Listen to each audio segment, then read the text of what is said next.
Hi, everybody. This is Victor Ruiz. I'm back.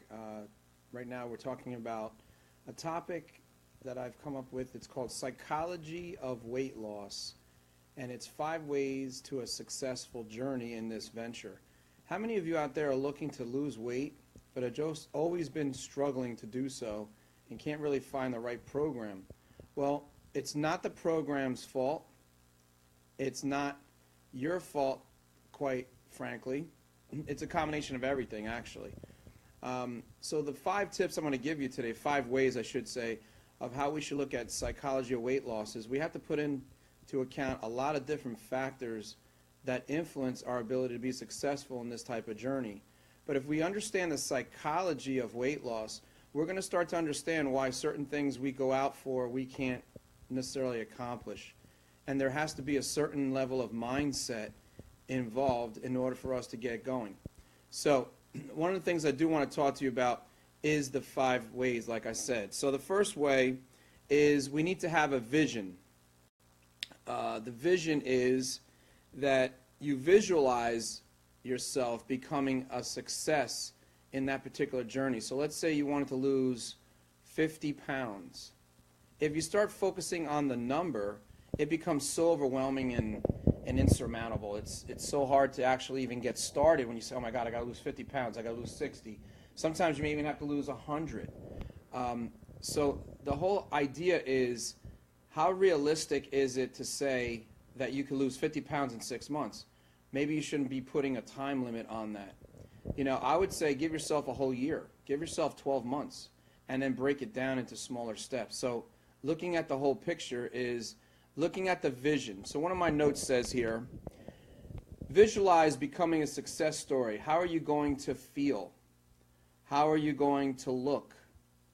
What emotions are attached to this vision you have of yourself? What does this achievement mean to you as a whole? So think about this. When you're looking at the vision of actually losing weight, what is it that you envision yourself feeling like, doing differently, or even how does your life change as a result of accomplishing that goal? So you almost have to strongly visualize, if you were to lose 50 pounds and you physically saw that off your body, how different would that make you feel right now? You know, are you feeling less embarrassed? Are you feeling healthier? What are some of your reasons for actually wanting to lose that weight? Hopefully you're not just doing it for someone else, you're doing it for yourself. Because to be honest with you, if it doesn't come from within, it's not going to stick. So if you're doing it for someone in your family that keeps telling you you have to lose weight, then it's not going to stick because you're not doing it from your own heart. So it's got to come from your mind and your heart, and you got to be consistent with that behavior. So we also know that any behavior that we take on, we have to be consistent. Now we know that 21 to 30 days, it's to start a new habit, and it sometimes takes 90 days to make a lifestyle change and to hold on to it for a long period of time. But of course, you'd have to do the same kind of thing. So the first step, again, is have a vision. You need to visualize what it is that you want to have in your life. Number 2, set out for the plan of action. What are the action steps that you're going to take in order to manage and become this new person that you're trying to become? What is it that you're going to actually set forth to do and get there? So one of the things I've written here is steps you will make towards your goal. Set up your goals of how much you would like to lose. Write it down on a piece of paper. And famous people like Brian Tracy, Robert Kiyosaki, some of these Anthony Robbins, a lot of these people tell you to write your goals down. How many of you out there really write your goals down? A lot of times we don't write our goals down. So what we say is, if it's not written, it's out of sight, out of mind. So make sure you write your goals down. I don't care what it is, write it down. I can tell you that I wrote in one of my goals was to create a blog talk radio program, and I kept on looking at that. And I agonized over doing it. And then one day I just said, you know what, I'm just going to do it. And then I just started doing one, and now I'm up to 19 episodes right now, going on 20. So it just takes you to get over that little bit of hump. It's that struggle, that first initiative that you have to make. That first move is always the hardest move to make. That first move to a new behavior, because it's scary, We don't know what's going to happen. We have uncertainty coming. We don't know what's going to happen the next move after that. We don't know if we're going to be successful. So forget about the outcome for just a moment and just realize that your plan of action, your strategy about how you're going to do it is so important. Okay. Now, number 3 goal is commitment. Do you embrace this idea that you're going to embark on? So if you're going to lose 20, 30, 50, or anything like that, are you committed or embracing that particular type of behavior? One of the things that's important, it's like if you went to a store and you saw a dress or you saw some other type of product that you wanted, what actually drives you to getting that product? A lot of times it's you fall in love the way it looks, but also if you wear the dress, it's how you feel. If you wear the suit, it's how it makes you look, but also how it makes you feel, and it's comfortable. So you love it because you're connected to that particular item. So we have to be connected to the behavior that we're going to actually go on. So if I'm going to lose weight, I got to really believe that this is something that's going to benefit me. So I got to see the pros and cons of a situation. I'm contemplating whether I should do this or not, and I got to see the goal in doing so. I got to see the incentive. What's meaningful about this particular venture? If I do this, what will it bring me? So you want to keep asking that question. So the change you're about to uncover and start, ask yourself the questions. Why do I do this? What is the purpose? That's what I'm basically saying for doing this type of change. What are your overall benefits? If I don't pursue my goal of change, what will happen to me? So if I don't embark on this issue of losing weight that I really think I need to do, how is that going to affect my health, my self-esteem, my social networking of when I go around in the environment that I'm, different environments? How is that going to make me feel? Am I going to feel embarrassed the way I look? So you need to explore the deeper meaning of your expectations for success. So be specific with yourself. By doing these particular activities, you are going to gain some value as a result of doing it.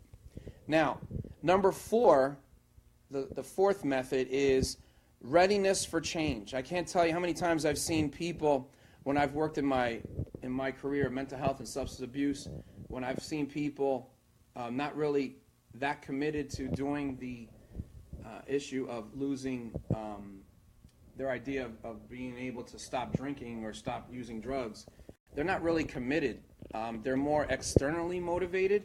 And that's the other thing too. Are you intrinsically motivated or extrinsically motivated? Basically, intrinsic is basically saying internal. Is it coming from within you, the desire to change, or is it coming from outside? So let's say a person has an addiction, is probation watching them, and that's the reason why they're stopping to use. So after probation is over, let's say 3 years of probation, what are they going to do after that? Are they going to continue using, or are they going to stop using? So what is the goal in that situation? So become intrinsically involved first, hopefully externally next, okay? So, are you all in? That's the question I want to ask. Are you all in into making a change that hopefully you see as better for you in the future? So when you are all in and you make all the sacrifices in the world to do something, you will make it happen. You will become successful. You really have to put that mindset into fruition. Now, the more you internalize how ready you are, and you become even stronger and stronger. So we have to reemphasize every day why I'm doing this. Every time we feel the need to quit, we ask ourselves, if I quit, what does that do for me at the end? And you want to keep motivating yourself that quitting is not an option. So you have to talk yourself into not quitting sometimes. That's important. So the more you internalize, the more lasting effects it will have. So now, later on, I'm going to tell you how you can get the Stages of Change audio that I did quite a while ago. I'll give you a way to do that.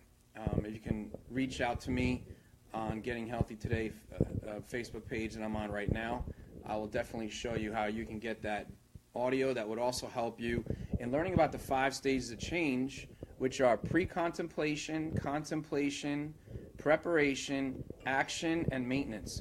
And then if you throw into there relapse, because a lot of times in our behaviors we go back to the old behavior. So it's very similar. It's used in addiction, but it's also can be used in any kind of behavior that we take on, a new behavior. So now number 5 is the last method, but it's also the most important. So if getting to know you is the 5th method, you understand that you guessed it right. You are the X factor. You are the barrier that disallows you to become successful in any endeavor that you come out with. So the less motivated you are, or the less motivated you become, the less you become what you want to become. So every vision that you had in number 1 doesn't become the vision that you saw in the beginning because you didn't follow all 4 steps after number 1. So you had a vision, but you didn't follow all 4 strategies that I've just talked about today. So you need to get to know you. You are the barrier. You can be the interference. You are the one that gets in the way of what success will have in store for you. Now, your future depends upon everything that you do every single day and what everything you say to yourself does to that action. So explore your negativistic attitudes, behaviors, and self-doubts that you have hidden within you and that you encounter along the way of your journey. Have you been successful in the past? You need to draw from these experiences in order to help you in your new venture that you're dealing with. So you've been successful in other parts of your life. You need to bring those into the journey. So you might have never, ever tried to lose weight, but all of a sudden now you find another successful moment in your life, and how can you draw that into what you're doing now?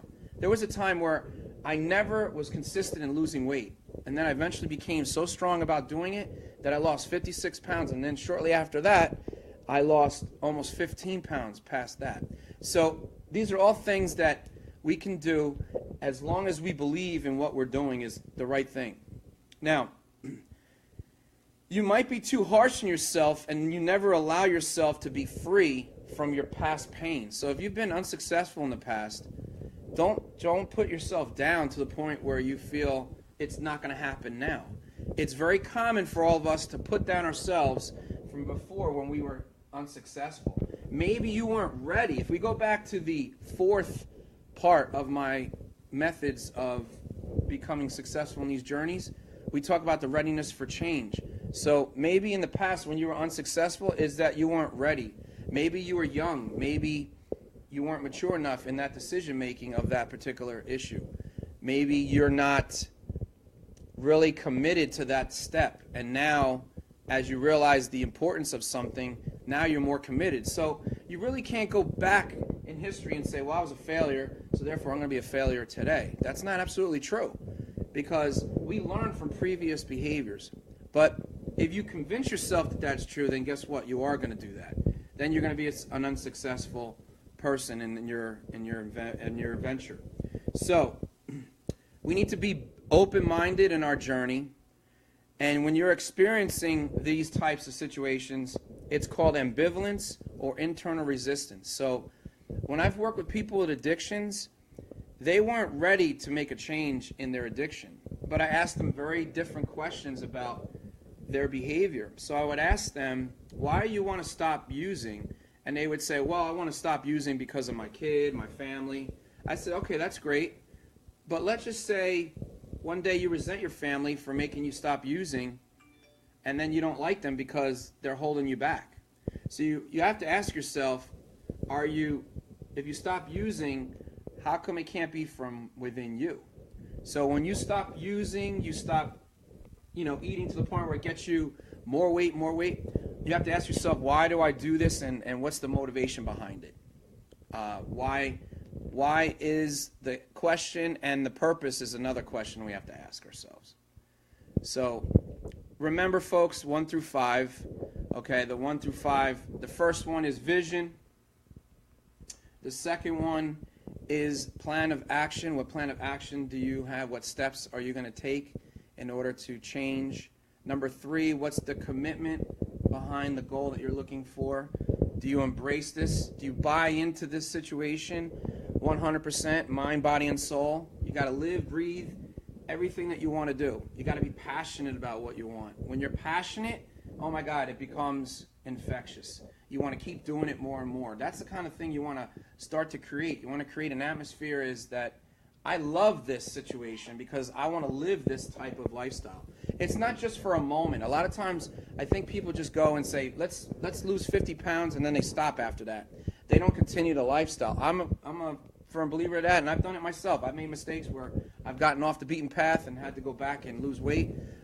You forget, you lose focus on your goals. So don't be afraid to say, okay, I did that, but now I'm going to go back. So we're constantly learning and evolving. So every time we make a mistake, it's not that you made a mistake, but how quickly do you get back to going in the right direction. So if you lose 5 pounds and you say, oh, I only lost 5 pounds in 30 days. So what? It's 5 pounds. Don't minimize the situation. Don't look for, like I said, don't focus on the number, and don't focus on the process. What am I learning about myself? Have I learned about proper nutrition to have? It's really important. And what foods am I eating that serve me best? You know, we realize that, you know, soda is damaging to us. We learned about other types of foods, carbohydrates. We can't have too many of that. But we realize that we have to do certain things to change those habits. So once we see a habit that we have, we got to try to fix it. So we know that a habit is basically related to cues. There's cues. There's things that entice us, and then we create a routine in the behavior, and then there's a reward that's after that. So there's a gentleman that wrote a book about habits. His name is Charles. I forget how you spell his last name. It starts with an H. I'll remember it another time, maybe post it later. I'm really sorry, I can't think of the name right now. But he's amazing. He describes about that. He says cues, routine, and reward. Once we understand the cues and the reward, then we understand where the routine comes from. So why is it that some people need to smoke a cigarette every time they get anxious? Well, they have a cue that says, every time I get anxious, that's the cue, I'm going to smoke a cigarette. That's what they're telling themselves. So now they've created a routine behind that purpose. Every time I get anxious, I'm going to smoke a cigarette. Every time I get anxious, I'm going to smoke a cigarette. You see what I'm saying? It becomes a conditioning. Every time I smoke, that I want to smoke, it's because I'm anxious. Or maybe I just enjoy it. So if every time I enjoy something, I need a cigarette, that's going to make me feel good, then they're going to do that routine. Every time they smoke, they feel good. They connect with that, it resonates, and then it becomes a learned behavior. It becomes a conditioning response. And it also becomes a learned behavior, like we said. So the cue is, if every time you get anxious, you smoke a cigarette, you created a routine that it's hard to break, probably, right? Because now the other chemicals that you're inducing with the cigarette smoke are about 4,000, right? Nicotine has the cigarette has like 4,000 chemicals. It's really amazing. You could even go in Rutgers. They have a great program about smoking, and they talk about how many chemicals are in a cigarette. So we understand cues, routine, and reward. What's the reward if I smoke a cigarette? The reward is I feel better, I don't feel as anxious anymore, that kind of stuff. So that's what makes me do that and perpetuate the whole routine again. So that's what really happens with addiction. That's what happens with overeating as well. We get comfort foods. If you have a comfort food that you love, how many of you like ice cream, right? Ice cream, people love ice cream. It makes you feel good right away, especially if someone breaks up with you. Where do you go? You go right to the ice cream. If something happens to you in a bad way, you eat certain foods that really help you, maybe chips or dips or things like that. You take those in, those really get your attention, and they help you feel better for the moment. But they're short-lived in the short term, right? They're not the long-term, the long-term solution to that problem. So the solution, hopefully today I've given you, is we have to take a closer look at the psychology of how we look at things. So how do we respond to our issue of weight loss and what we want to do with that weight loss? So we have to look at those 5 components that I told you about today, the 5 methods to a successful journey. So keep in mind those 5 different ways. Let me repeat those again one more time. The first one is vision. The second one is plan of action. The third one is commitment and embracing that particular behavior. Number 4